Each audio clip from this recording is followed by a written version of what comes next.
UPI's extraordinary success is now concentrated in the hands of just two third-party apps that control over 80% of all transactions. When 80% of transactions are routed through two platforms and technical failure, cyber attack or regulatory disruption could paralyze India's payment ecosystem overnight, this is no longer hypothetical. Past outages have shown how dependent users and merchants have become on the handful of apps. Recent warning to the Finance Ministry and RBI should serve as a wake-up call.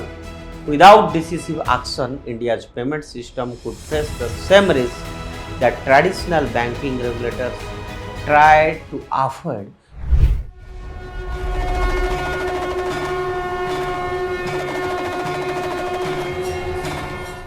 Namaskar friends, I welcome you all to the digital media of Uday India, myself Deepak Kumar Raj. In my regular episode of Bhartiyata Ka Sankhanath, today I want to speak about India's Unified Payments Interface UPI that has often been hailed as one of the greatest fintech success stories in the world. It transformed how Indians pay from street vendors to luxury stores by making digital transactions instant, seamless and free. But beneath the celebration lies a worrying reality.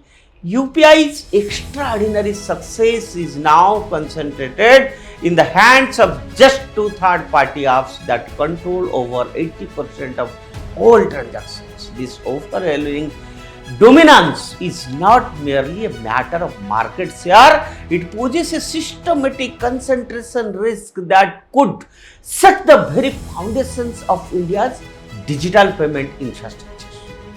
The beauty of UPI has always in its openness. A government that backed interoperable system that democratized digital payments and fostered competition. When it began, the idea was to allow banks and fintech to innovate freely, offering users multiple platforms to transact effortlessly. But over time, this open field has turned into nearly monopoly, where two major players, PhonePe and Google Pay, account for the lion's share of the market. Smaller players including Paytm, Amazon Pay, and several bank-led apps have struggled to retain relevance. What was once a diverse competitive space is now dominated by a duopoly. The problem with this concentration is not just about fairness, it's about stability. When 80% of transactions are routed through two platforms and technical failure, cyber attack or regulatory disruption could paralyze India's payment ecosystem overnight, this is no longer hypothetical. Past outages have shown how dependent users and merchants have become on the handful of apps. A systematic failure at one end could ripple through the economy, affecting millions of daily transactions from grocery payments to business transfers. In essence, India's most successful financial innovation risks becoming its most vulnerable. The duopoly also stifles innovation and competition. Smaller fintechs, no matter how promising, find it almost impossible to scale when user habits, merchant networks, and marketing budgets are monopolized by two giants. The entry barrier is too high, as these dominant players use their deep pockets to incentivize users and merchants, locking them into their ecosystems. As a result, new entrants who could have brought better services, improved security, or niche innovations are driven out before they can compete. In the long run, this weakens the overall fintech landscape, making it less resilient and less dynamic. Regulators, including the Reserve Bank of India and the National Payments Corporation of India, have previously recognized this risk. NPCI had proposed a 30% cap on the market share of any single player in the UPI ecosystem, but implementation has repeatedly delayed. Meanwhile, concentration has only deepened. The fintech industry's recent warning to the finance ministry and RBI should serve as a wake-up call. Without decisive action, India's payment system could face the same risk that traditional banking regulators tried to avoid.